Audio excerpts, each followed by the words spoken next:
CataractCoach.com, podcast series, episode number 86, with Ramesh Ayyala, professor and chairman, University of South Florida in Tampa. Critical life lessons and bringing the best care to all patients. Welcome back to our Cataract Coach podcast. And today I have a very special guest and a very dear friend, professor and chairman, Dr. Ramesh Ayyala. Ramesh, welcome to our podcast. Oh, Uday, I've been looking forward to this. Thank you for the invitation. So tell us about, you've had an incredible academic journey in ophthalmology. You're a glaucoma specialist, you're a cornea specialist. You make the most complex cases look easy. Well, that's very kind of you to say. It's not easy, actually. It's very time consuming and it's been a passion. When I was back in medical school in India, we had a surgeon, actually a terrific surgeon. Anterior segment surgery was just beginning at that time, and I saw him do some complex cases, and I thought to myself, someday I want to be that guy. Yeah. And that journey, after all of these years, circled back to me being what I'm doing right now, you know? Yeah, it takes years to learn, but truly a lifetime to master. Yeah, that is so true. That is so true.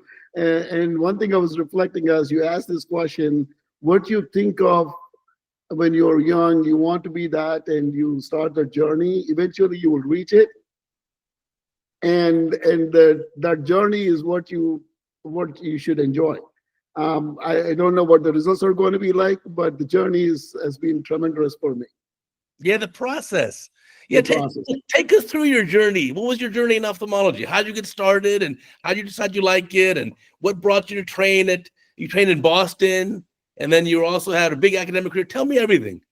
So why aren't you a cardiologist? My relatives always say to me, my relatives tell me, oh, how come you do ophthalmology? You couldn't get into cardiology? They'll tell me. So when I was in medical school back in India, in Hyderabad, India, Gandhi Medical College is where I attended my medical school in 1983, 84. As a final year medical student, I was exposed to general surgery. Ophthalmology was a subspecialty. We did rotate through ophthalmology as part of medical school, but it's not as well developed or well recognized as it is today. Back in the early days of 1980s, everybody talked about, if you want to do surgery, you have to be a general surgeon. And I wanted to be a general surgeon initially. Okay, so as fate would have it, the selection process for being a general surgeon postgraduate student was to take an entrance exam, and I stood 70th rank or something in that pack. And all the general surgery seats were taken up by people who scored in the top 20. So ophthalmology was an afterthought. And I'm so glad. Right. It led me into ophthalmology that way. And after that, I did a whole bunch of eye camps. And I was inspired about what we did during the eye camps. I did almost 25 eye camps over a period of 2 years in India. And one thing that about life money cannot buy is the joy that you see in those patients who are blind with white cataracts, and you take those out and you put those aphakic glasses in front of them, and they're like, wow, I can see your face. And believe it or not, even today in Central Florida, we have white cataracts in nursing home patients, and they exhibit the same emotions. Yeah. It's something that every one of us have to experience.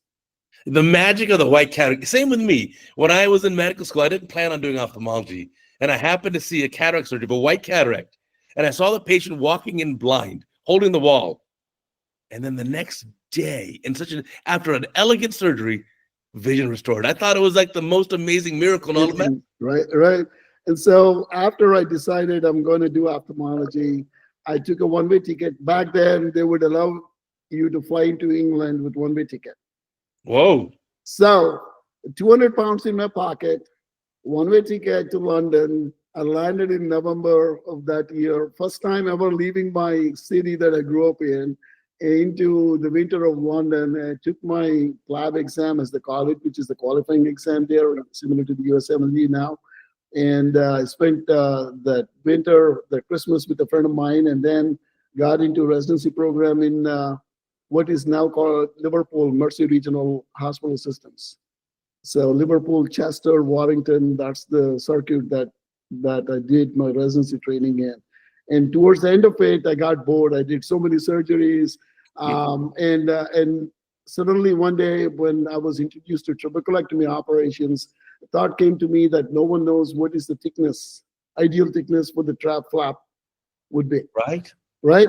No one asked the question, and the surgeons I found there were all flustered with sometimes it works, sometimes it doesn't work. So I did my first self-initiated research experiment in my bedroom. How'd you do it in your bedroom? So I called around. I wanted to get a hold of sclera. So I called the local eye bank and they said, hey, I called them and said, tell me if I can go and harvest an eyeball. Next time you get a donor call, you call me. And then sure enough, they called me and said, in such and such a nursing home, somebody died and they're willing to donate their eyeballs. So I drove to the nursing home and I spoke to the family and said, hey, I plan to do research with these eyeballs. Is that okay with you? They said, sure. So I harvested the 2 eyeballs with myself and I took it back. And then what I did was to create, I used a tree fine, 8mm tree fine, and then trephinated all the sclera around the limbus. Now I cut the sclera into various thicknesses, right? But the sclera at the limbus was typically 0.72 millimeters thick. So when we create the scleral flap for the trabeculectomy, remember, you can end up with thin sclera, you can thin scleral flap like 0.2 millimeters, 0.3 millimeters. So I designed 0.2, 0.3, 0.4, 0.5, and 0.6 millimeter thickness scleral flaps. And then I went to the bioengineering lab and then I asked them to build me a little gadget where I can suspend the sclera in the middle, screw it in, and on one side is a water column that is high pressure chamber, and the other side is the low pressure chamber.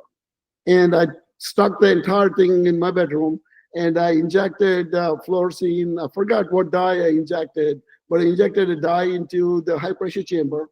And the idea is over a period of time, I would measure the amount of fluid, the fluorescein or the dye that would come into the low pressure chamber. Okay. Guess what happened? So that was the 1-bedroom apartment in Liverpool. I stuck it in the bedroom window and I would wait and wait and wait. Nothing came into the low pressure chamber. And then I took out and under the microscope, I could see that the scleral fibers, these dye particles were all stuck and trapped within the scleral fibers. So the next brilliant idea that I had was to use a labeled sodium technetium. Okay. So I went to the nuclear medicine lab and I proposed this idea of them giving me this nuclear labeled particles and stick it into the high pressure chamber. He got so excited. Poor guy's never seen an eye experiment like this. And so we stuck this thing in front of the gigameter, and lo and behold, with various thickness of scleral flaps, we had different rates of flow of aqueous fluid, and we were able to actually tabulate that. And that was my first presentation in an international meeting. I sent it to Orwell. It was accepted. I remember packed people. The poster was so well attended. There were so many people listening to the talk. And from behind everyone else, a voice towards the very end said, I love this presentation. I would like to publish this in my journal. Send it to me. So wow. I'm like, who are you and what journal editor are you? So the guy goes, I am George Speight. Oh, George Speight. Wow. And I am the editor-in-chief of ophthalmology, surgery, and lasers, or something like that.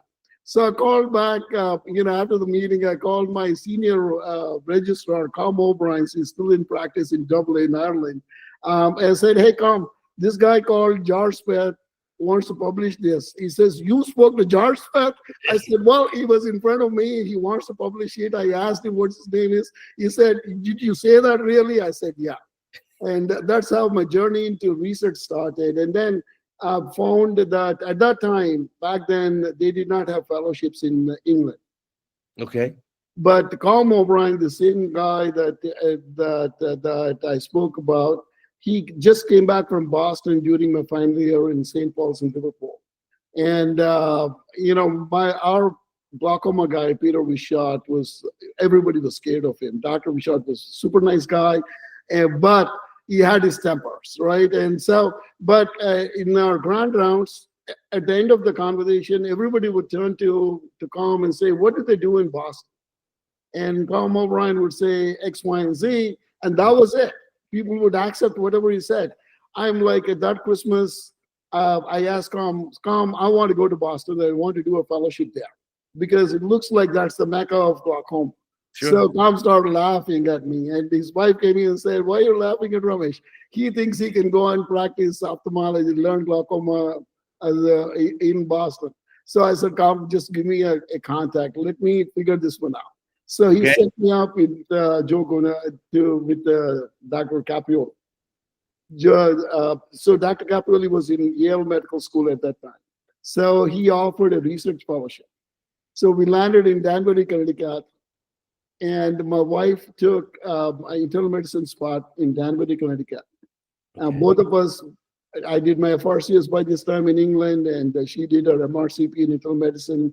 And so we had a 1-year-old daughter, £1,000 and 2 suitcases. We landed in New York City, and from there went to Danbury, Connecticut. And one fine Monday morning, I don't remember how I accessed to Yale, Connecticut, but I ended up in Yale, and it was a sunny Monday morning. And Joe Caprioli took me to this Chinese fast food joint, right? And he fed me lunch, and he said, "Good news, bad news, Ramesh." I'm like, what is that about? So Dr. Caprioli said, "Well, the good news is you can do your research fellowship with me. The bad news is the lost funding, so I can't pay you." Oh my goodness. So I said, "Dr. Caprioli, I appreciate the offer, but we can't survive this way. We have a 1-year-old daughter in the house."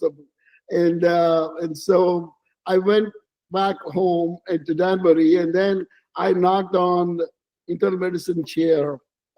By this time, my wife deeply started internal medicine residency as a second-year resident. And so I knocked on Paul Ainini was his name, Dr. Ainini, ID guy. And I knocked on his door, and he said, "Who are you?" I go, "I'm Deepti's husband." And so he said, "What can I do for you?" I said, "Dr. Ainini, good news and bad news." So he goes, "What the hell that does mean?" So I said, "Well, this is the reason why I came, and the fellowship fell through. So that's the bad news. The good news is I found out that if I do internship with you, and then I can take the licensing exam, I can now apply for a clinical fellowship, not just a research fellowship." Right. Those were the rules back then. Yeah, so he looked at me in 30 seconds. He called his secretary and created a spot for me. Oh, wow. This is post-match. And so I lucked out. I did my internship year with him. And in 6 months, I applied for clinical fellowships and I matched in Mass India. And all doors opened up after, I met some really great people in Mass India. They're my mentors there. And I really, my research, from the research angle point of view, I have to tell you that's my dream come true place. I got exposed to such fabulous people doing such fabulous work in all aspects of medicine, but especially in ophthalmology and glaucoma. And, I never looked back after that. Wow, amazing. No, I got to backtrack for a second. So what is the perfect flap thickness for a trabeculectomy? Less than 0.5 millimeters. So we should probably use a diamond blade to get the correct depth then before making it. Right. So if you want to, remember, this was pre-mitomycin era when I did these experiments. So after 0.5 millimeters, there's no flow. So you should aim, if you're not using mitomycin, you should aim for 0.3 millimeters or so. That's what I aim for. Okay. If it's too thin, then when you tie the suture of the flap, close the flap, you're going to create holes in it, and there's too much outflow, and then you end up with shallow chambers and all the consequences of that. So somewhere in the range of 0.3 to 0.35 is ideal. If you aim for 0.5, because we're using mitomycin now, I always lift the flap, put mitomycin underneath the flap. Oh, wow. Okay. And around it, and subconjunctival, like everybody else do. But I also rub that sponge underneath this little flap too. And I use mitomycin only for like 45 seconds, and my results are as good, if not better, com- uh, compared to those people who use mitomycin for 2 minutes, 3 minutes. But one thing I have to say, I don't see avascular cystic blebs with the technique that I use. Great. That's It is important. important point for people to remember. Yeah, maybe we could feature a video of that of you. We've had many of your videos in the past on CataractCoach. I'm a big fan, obviously. Now, I'm actually recording. You are a stickler to quality control, It has so to be high def. I'm making sure that the videos that we have, surgeries that we're doing, they're all in high def, and very soon we will send you all the basics of glaucoma surgery: straps, tubes, and everything else, mix, ECPs, and everything else that we do. Fantastic. So after you did this glaucoma fellowship at Harvard, you also stayed in Boston for another year to do a cornea fellowship. Yes, I stayed in Boston University. Long story short, I had a year in between. And what happened was that research year, I mean, it was a clinical fellowship, but I was more attracted towards what I learned in terms of research. And if you want to pursue cutting edge research, this is the country. I mean, you just cannot, even in England, there was no basic science research going on at that time. I don't know what the situation is today, but in 1990s when I was there was clinical research, yes, but nothing that was too exciting. So I decided if I'm going to become a clinician scientist, this is the country that I need to stay back in. Now, Tom Hutchison, who was one of my mentors, he was the president of the academy the year prior to my being the fellow there. He told me, hey, Ramesh, you need to repeat. Why do you need to struggle?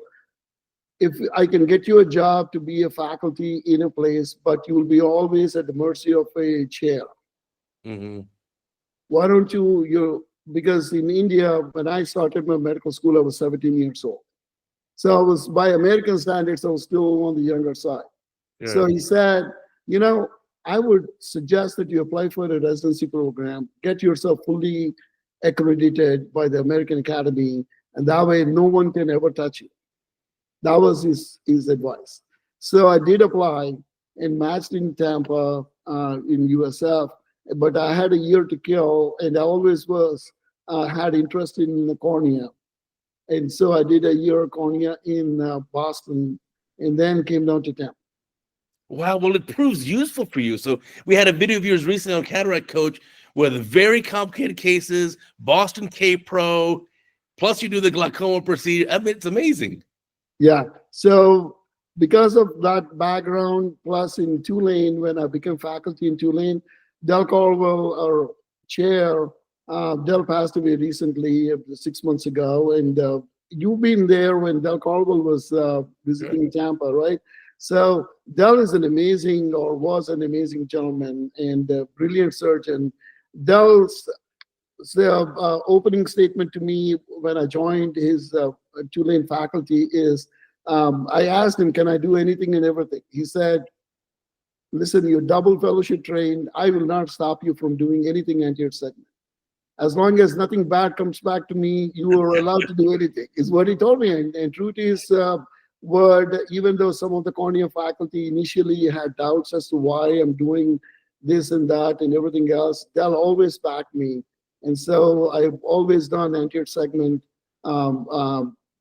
mostly glaucoma, but a lot of cornea too along the way. And it always surprises me when people say I'm going to do pure glaucoma.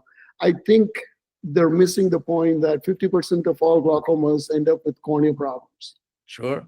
And 50% of all corneas end up with glaucoma problems.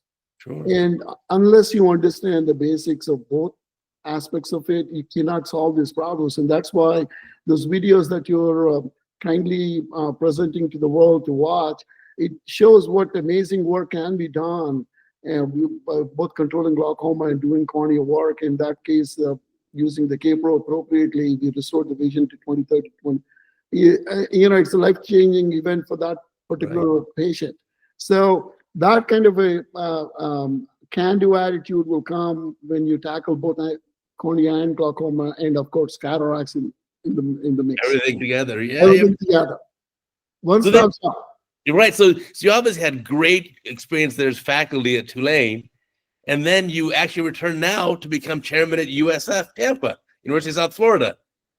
What can I tell you? Life has been busy with what I call as nation building. Yeah. When I was a young faculty as assistant professor in Tulane, 3 years into it, one day Del called me to his office and said, "Hey, a program has been put on probation. I need your help. What can I do for you?" So he said, "I want you to be the program director." So I said, "Okay." I looked back then, this is in 2003, 2004, there used to be what is called as a green book, a guide from ACGME as to how to run the program. So for ophthalmology, I opened it, I looked at it, and I said, this is easy. I'll fix this program in 1 year. Okay, this is a true story. So within 6 months, I fixed the program. All the citations that we had in Tulane residency at that time. I fixed the program, and by March of that year, I contacted ACGMA. Our site visit was scheduled. This is in 2005. March of 2005, I called ACGME, and our site visit was scheduled for December. I really wanted to get our program off the probationary list. Sure. So I called them and said, "Hey, can you prepone this site visit?" And the guy laughed at me and he said, "No one calls us ever to say come early. We always get calls to say come late." And I said, "You're dealing with a different animal here. I am ready for you." So September 3rd was our site visit schedule. Okay. 2005. And as you know, August 30th, Katrina came. Right. New Orleans subsequently was underwater. And I remember on September 1st, 2nd, I was in Dallas at that time because we could not come back home. And I got a call from this guy. And he said, Are you ready with all the paperwork? I'm like, "This is the site visitor from ACGME. I nearly fell off the chair. I said, "What planet are you living in? The city is underwater. The medical school is underwater. And I am here in Dallas. I don't think there will be a site visit unless you want me to be on the phone and we can talk out this, right?" So our site visit has been postponed, obviously. And it's been a journey. One of the toughest things that we did was to go through Katrina, where the city lost everything. We lost everything, and it was. But day 5, I decided. A lot of my residents started calling me and saying, "What is in store for us?" And at that point in time, I thought to myself, I can pack my bags and practice medicine, ophthalmology in 3 continents. I was certified. Right. I was board certified in England, board certified in America, board certified in India. I can literally go anywhere on planet Earth and practice ophthalmology. But my students, residents who had such trust in me, if I leave them high and dry, at that point in time, till then, I don't think mainland United States has ever experienced anything like Katrina. No one knew. There was no blueprint as to what needs to be done. So I decided, I remember telling my wife, we're going to stay back. I'm going to rebuild Tulane and take care of these residents. And I wrote a letter at that time to ACGME, AUPO, ABO, and the AUPO. All the national organizations, I wrote a letter saying that, "Hey, I'm the program director from Tulane. I don't know what to do with my residents. Is there a possibility that I can place my residents in your programs?" And I have to tell you, every single program in this country responded. And they all offered to help out. So we took majority of our residents to Baylor that graciously opened their doors. But some of our residents went to California, wherever their home base was, and we allowed them to go. But the problem was the senior residents. 30-year residents, because no one wanted to share the surgical wealth. Right. So in Tulane, we had the 3 VA hospitals under our care. One of them happened to be in northern Louisiana, in Alexandria. So I called the chief of staff in VA hospital in northern Louisiana, Alexandria, and I introduced myself and I said, hey, I'm so and so. Here's a problem. I need to train my 30 years, and your hospital is the only one that I know of under our care that is not affected. Would you give us access? He goes, he said, what do you want? I said, we need accommodation. A lot of our residents lost their homes. We need accommodation. Yeah. So to his credit, they emptied up a building and all like old-fashioned Gurukul style. We all moved into this apartment block. Wow, that's fun. My family in one apartment, and all the residents and their families were living in the other apartments. And redid the VA rotations that they're still following, and increased their surgical volumes, and increased the number of patients that we were allowed to see in the VA clinics. And they gave me a free hand in redesigning that rotation there. And our residents who went through that rotation and graduated, they all did great, and they're practicing successfully in various parts of the country. And then 6 months later, obviously, we came back to Tulane, and we started Tulane practice again in a smaller center. And a year later, we went back to main campus. But along the way, I learned a lot about dealing with stress, the unknown. And I did, it's funny, I was telling this story to one of when recently the hurricane came to Tampa and people are all panicking. I was telling the story in the immediate aftermath of Katrina. I was one of the few ophthalmology surgeons in New Orleans. And we were given, They all left. Yeah, boy, they all left. So we were given access to a small surgical center closer to the airport. And LSU was not in sight, and I remember a lot of patients coming in with eye emergencies, and I was operating on them almost every single day. And almost a few months later, I asked my surgical tech if they're keeping tab, because there were no computers working. Okay. So I asked them, are you keeping track of their names and their medical record numbers and stuff like that? They said, no one told me to. Oh my goodness. Believe it or not, the first 3 or 4, 6 months, I did so many surgeries, and we don't know who we operated on. Anybody who would come in with an eye emergency, we would take care of them. We would follow them till they get better, and they would disappear into wherever they came from. But and then slowly we rebuilt Tulane. And along the way, and I gave my word to Del Caldwell that I will stay till as long as it takes for me to rebuild Tulane, and I kept my word. And along the way, I wanted to do something back in India, and so I built Anand Institute there 13 years ago. And now, 6 years ago, they called me to USF, and I've done the same thing for USF too. We rebuilt this program in USF now. It's doing very well. I mean, I'm kind of proud of this, what I call as nation building. Three institutes across 2 continents. Yes. There at USF, you built a brand new eye institute, basically, over the last few years. Yeah. Plus, I like that you just have a knack for the big, bad trauma cases. Yes. So now you've got TGH, Tampa General Hospital, which is incredible. I have a video coming up, actually. It's going to be the day after this podcast, of a knife in the eye that you sent me. I could not believe it. That's the video we're going to show tomorrow, the day after this podcast airs. Unbelievable. Yeah, it's amazing. We get, in this day and age of refractive cataract surgeries and mixed procedures, people forget that almost 70% of eye problems, they don't fit into that category. Right.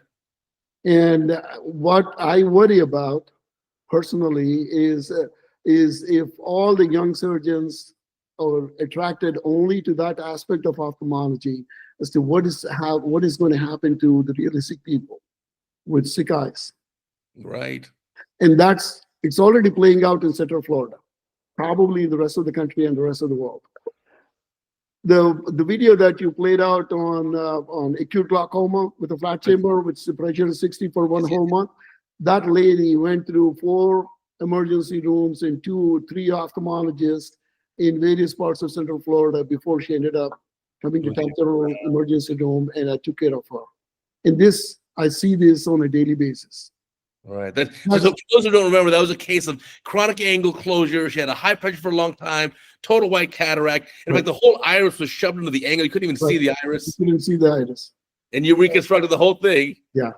I mean, so I think at one level, it is great that our young ophthalmologists are able to do refractive cataract surgery and mixed procedures. On the other hand, I think we should not forget that we as physicians should take care of all comers. Right. We just cannot say, hey, I don't do this and shove them into the nearest emergency room.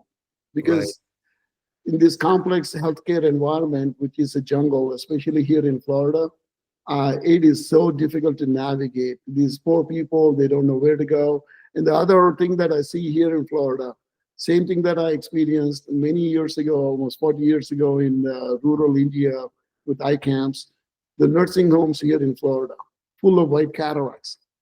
Wow. Why? Because there's no money in taking care of these sick people and taking those white cataracts. So they all come to us and we take them to Tampa Hospital, and they're so overjoyed when their vision is restored. At some level, I think our young trainees should open their eyes to other aspects of ophthalmology and not be carried away only with the quote unquote sexy refractive cataract surgeries. No, that makes a lot of sense. You also get referred to a lot of complex cases. I remember once I talked about a choroidal hemorrhage, and I've never in 25 years experienced one. And then you sent me a video. You sent me a video with a dozen different cases of it and how to manage it, how to drain it. I was like, wow, I've never seen this ever. But welcome to my world. I mean, I drain at least 3 or 4 suprachoroidal hemorrhages every year. I've been doing that for the last 25 years now. So I'm happy to keep those videos on CataractCoach. So now we have a library. God forbid I ever end up having one of those. Now at least I know how to manage it. I can go to CataractCoach, watch that video again. And you have a tremendous number of these cases, very, very complex cases. So these are all sick eyes, and it comes in the territory. When you open an eye with pressures of 60, suprachoroidal hemorrhage is part and parcel of it. And when it happens, the best time, I think I said this before to you, the only chance that you have to drain the suprachoroidal hemorrhage is if it happens on the table. Drain it immediately. Right. Do the sclerotomy immediately, and some blood will come out. But whatever blood comes out, it's going to minimize the extent of the suprachoroidal hemorrhage and also controls the pain to some degree. Within 30, 40 minutes, the blood is clotted, and after that, you have to wait for 7 to 10 days and then go back in and drain it out at a later date. Yeah, complex cases there. But yeah, so the nice part though is for your residents and fellows who train with you, what an incredible surgical experience they have then. Yeah, I mean, I'm kind of proud of all the residents that we trained in Tulane. Almost 300 of them went through our program during my tenure there. And the current fellow is my 27th glaucoma anterior segment fellow. Wow. And you had Annalisa on your podcast. Yes, yeah. Dr. Rosamena. What a fantastic podcast. Annalisa is one of a kind. What can I tell you? Just absolutely amazing. Yeah. So you built up now the new Eye Institute there at USF. You're really putting it on the map. It's climbing every year in the rankings. It's getting the name is strong. But you're also getting referred in a lot of these outside cases. You're saying a lot of Central Florida cases. You're on the west coast of Florida, but these are coming from Central Florida driving in. I get, when I was at Tulane, I used to get referred patients from Texas all the way to Florida Panhandle. Oh, wow. And so a lot of my patients from Louisiana and Mississippi that have access and money and whatever, they still come see me in Tampa. Now in the last 3 years, after the COVID, especially, we are seeing patients from all over Florida, from Miami all the way to Tallahassee. So it's whoever comes, my doors are always open. I never say no to a patient. I'm kind of old-fashioned. If a patient is willing to drive 6 hours to see me, I am like, I will wait for an hour extra and take care of that patient. And it's been my philosophy all my life, and I'm not going to change at this stage. Oh, that's the best. Now, also, you mentioned briefly about your eye institute you started there in Hyderabad, the Anand Eye Institute. Tell me about this project and what motivated you to start an eye institute there. This is in the aftermath of Katrina, and as we went through all the stress and strains of going through Katrina, at some point, even before that, I had this idea, but it kind of motivated me to do something similar to my hometown that I grew up in Hyderabad, India. So I went back and forth, and finally found a soulmate in Satish Agraharam. You met Satish. Yes, I visited. It's beautiful. Yeah. And so put together, and a dear friend of ours, who's the CEO of Vivamed, Santosh, he laid out the business aspect of it. And because we tried to interview a lot of candidates, and everybody who would come in were all like, how much money am I going to make in this institute? And my goal was different. Yes, you're going to make lots of money, but I want that institute to be a training ground for the future ophthalmologists, and also have some charity component to it where we'll do eye camps, and all the poor patients will do it for free. So a foundation is attached to it, and bring in quality care for the middle class in India. That was the whole concept. It's not to serve the rich and the famous. Yeah, of course. So finally, after going through, I went back and forth for almost 3 years before I met Satish. As fate would have it, Santosh introduced me to Satish, and the rest was history, like they say. And last year we celebrated 13th year, and you were kind enough to be our chief guest last year. Remember, on Zoom, and one of these days I got to take you back to see all the progress that we made. I would love to. The institute, now we have a residency program. We have a fellowship program in cornea, glaucoma, and retina. We have a school of optometry, a full faculty in every subspecialty in ophthalmology. And after LV Prasad, I think ours is the largest eye institute of its kind teaching center in that state, that part of the world. So I'm very proud of what we did there. And we have done lots of eye camps. Because of COVID, we stopped it. But more recently, we started it again for a lot of eye camps and free surgeries for patients coming out of the eye camps. So it's been a fulfilling ride. Yeah. So what's interesting is in the US, there's ACGME. Right. And so American College of Graduate Medical Education. So the training for all residency programs kind of standardized. But in other countries, whether it's in India or in Europe, that's not always the case.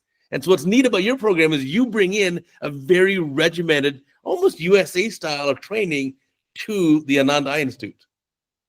So there is actually an organization in India that governs all of the training programs. Okay. They do come and inspect the training hospitals. And yes, you're right that the variation of the team is much more in countries like India, but they do have a structure. The thing is, being such a large country and so many programs, the rules are not implemented as strictly as they are done in the United States.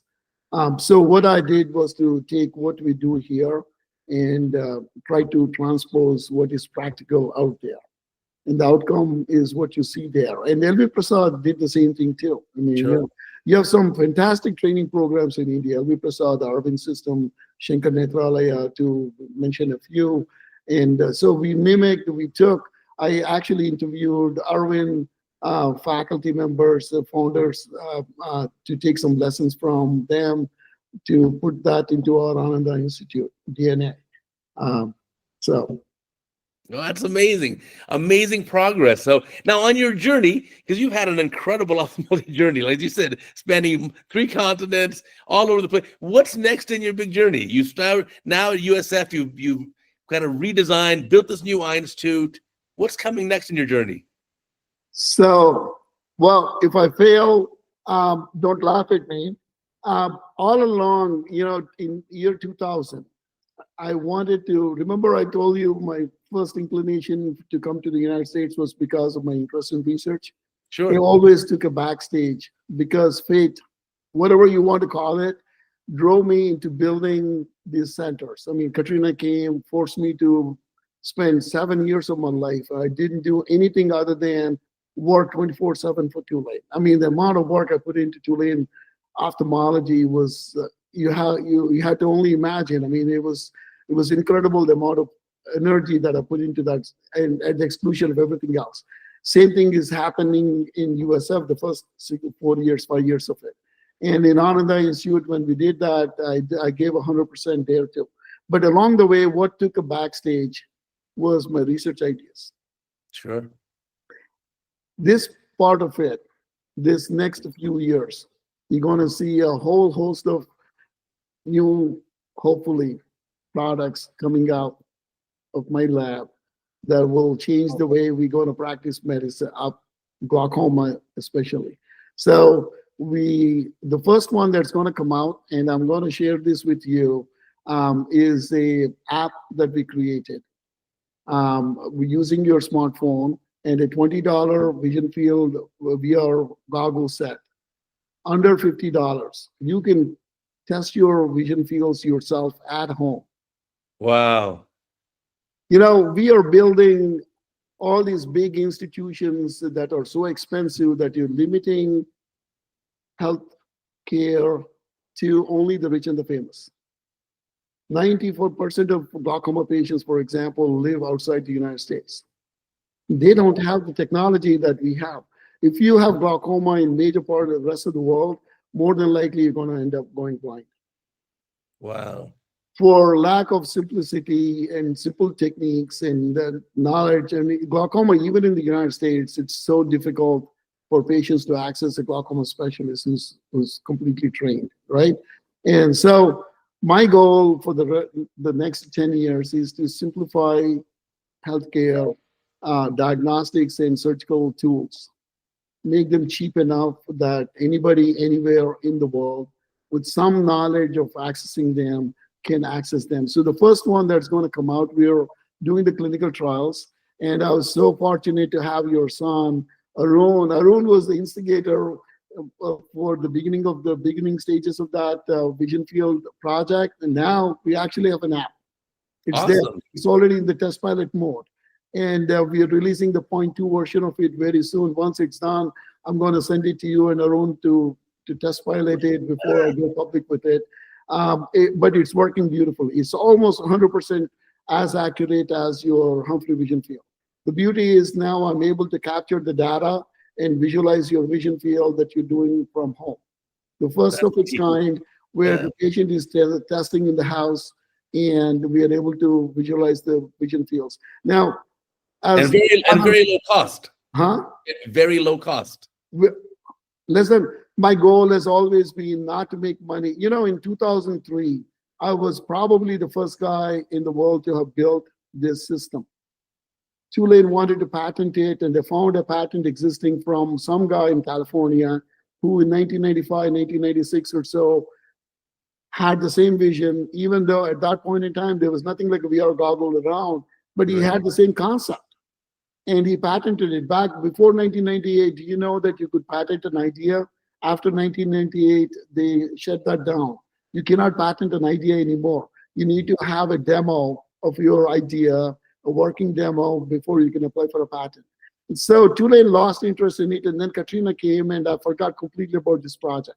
And a lot of these companies now are doing that, where they're taking the software and embedding it into the VR goggle set, and they're selling it for $30,000. Again, out of reach for majority of the patient population. So true home glaucoma, meaning glaucoma care in the home setting, is still missing, and I want to fill that gap. So the first in that direction is the VR goggle app and the smartphone app. The patient downloads the app into their smartphone, puts it to the VR goggle set, does the testing, and eventually I'm going to apply AI, so the test results will tell the patient directly whether it's good, bad, or ugly, and when they need to go see the doctor. That's number one. Two, we're working on a sensor. A sensor, okay. A micro sensor, a 1.75 millimeter chip. Okay. That you can suture to the iris. And using your smartphone, you can read off the pressure of the eye, continuous intraocular pressure monitoring system. Wow. But that's still going to be expensive.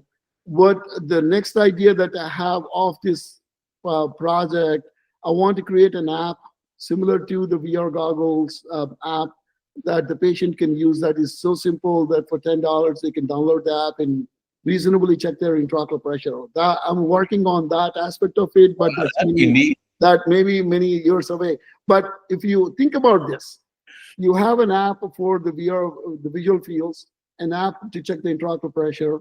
Every patient in the world should be able to afford this, monitor themselves, and go see the doctor when things are getting worse. Right? That's the beauty of this. Now we are working on a slow release anti-scar tissue medication system. Okay. The number one reason why all glaucoma surgeries fail, do you know why? Sure, scars up. Scar, fibrosis. It doesn't matter whether you put a Zen or do a triple-colectomy or put a Ahmed or Barworth, it makes no difference at all. And even all the mixed procedures, after a certain point, they fail because of fibrosis. So in our lab, we have a wide variety of anti-fibrotic systems. One is hooked up to a PLGA polymer, a 14-micron wafer that you're going to slip in under the subconjunctiva for all the subconjunctival procedures. And we have HA, hyaluronic acid that is linked to mitomycin and some other anti-fibrotic agents that you can inject into the Schlemm's canal or subconj if you want to. We have a whole host of drugs now attached to this complex porous hyaluronic acid that we developed. And we see a lot of, for example, fungal infections in Central Florida. Right. And that is true in all of the tropical world, especially in India too. I mean, a lot of this farming community, and once fungus tastes your cornea, it's very difficult to eradicate, and using those drops for months on end. So we have a slow release nanomycin system that's working in our lab. Oh yeah, for nanomycin. Wow. So you can have round the clock release. That's the idea. It is working in the lab. Now, the most interesting thing that we developed at the height of COVID, DP is, my wife is a infectious disease specialist, and my daughter at that time was in your alma mater, USC, doing her residency training there. And every night they would be on the phone saying, hey, my patient here had this complication, died, or, in LA, this is what happened. And the Divya at that time complained that they could not have access to the high-end mask, and so at 10 o'clock that night, I asked myself, what is this that we need a mask for? I mean, the rest of the world is not masking. They don't have access to all these high-end masks that we're talking about in the United States. Everybody in the rest of the world, they're all putting on a cotton something around their nose and mouth, right? So I wanted to create a spray that you can spray on a piece of cloth, and that will kill the virus on contact. Interesting. And I called my polymer guy, and true enough, within the year, we created what we call as a duty spray now. And interestingly, the spray not only kills COVID virus, but it's killing RSV. We are experimenting to see if it is going to kill herpes, but it's killing every bacteria and fungus it's in contact with. So it's a pan antimicrobial agent that we discovered. And we have several patents on all of these products, so I can freely talk about them through USF. That is going through animal studies right now. So, and the last one, and please don't laugh at me, is the holy grail of all of ophthalmology is total eyeball transplantation. Oh, how do you do that? Doing transplant is not difficult, right? We all know how to enucleate, and we know how to put it back. Okay. But the key is optic nerve. and the vasculature. And the vasculature. So we created a slow release stem cell device, so where the stem cells are frozen and they will wake up whenever I want them to. And they start multiplying. I can apply directly to the tissue. So the first rabbit experiment is going to be next week. So wish me luck. Well, that's amazing. I don't know. I don't know what's going to come out of this, but I will try. I will try. And I sincerely hope that at least a couple of these products and ideas that I have in terms of research are going to make it to patients, into the clinic and help out patients worldwide. I think that's brilliant. You know, a success in an experiment or project versus a failure, they're actually on the same road, the same journey towards what you need to accomplish. So, like, if I don't mind losing in an experiment if it doesn't work, because it's still on the same path. Right, you're right. I mean, to me, this is the most interesting aspect of my life so far.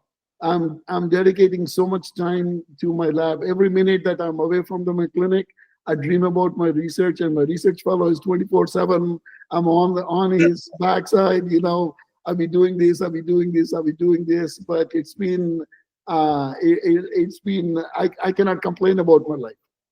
No, it sounds like it's been an amazing journey, but sometimes unpredictable, and you're not sure how it's going to work out, or you just have to have some faith and just go with it.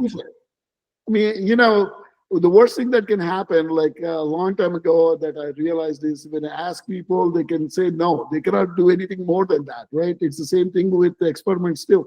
It may fail, and if I have the energy, I'll go back at it. And, last weekend I was in San Diego for the American Institute of Chemical Engineers conference, and they wanted me to give a talk on a clinician scientist journey. And the last slide said, translational research, the key for success is perseverance.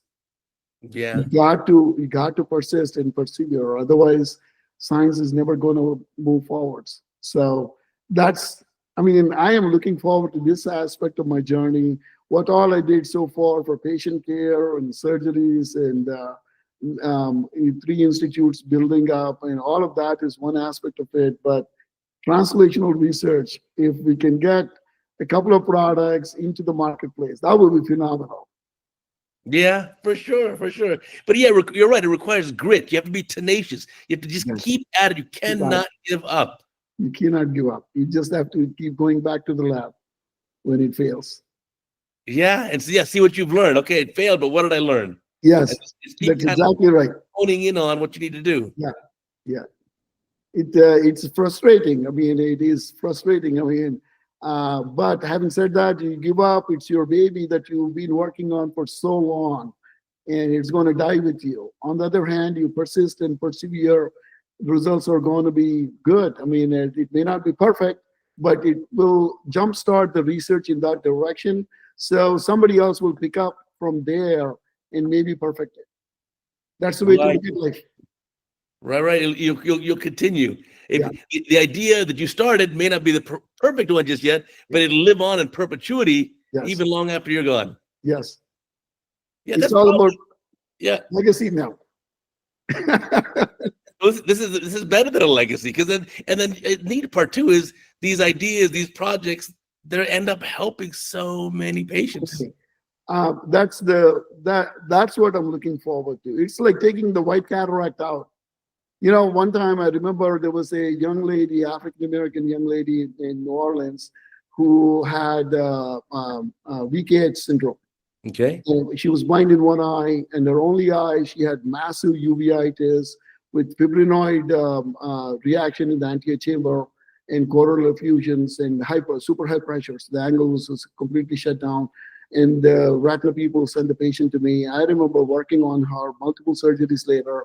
Eventually, I cleared up everything, controlled the pressure, got the retina flat, and took the cataract out. The next day, she came in.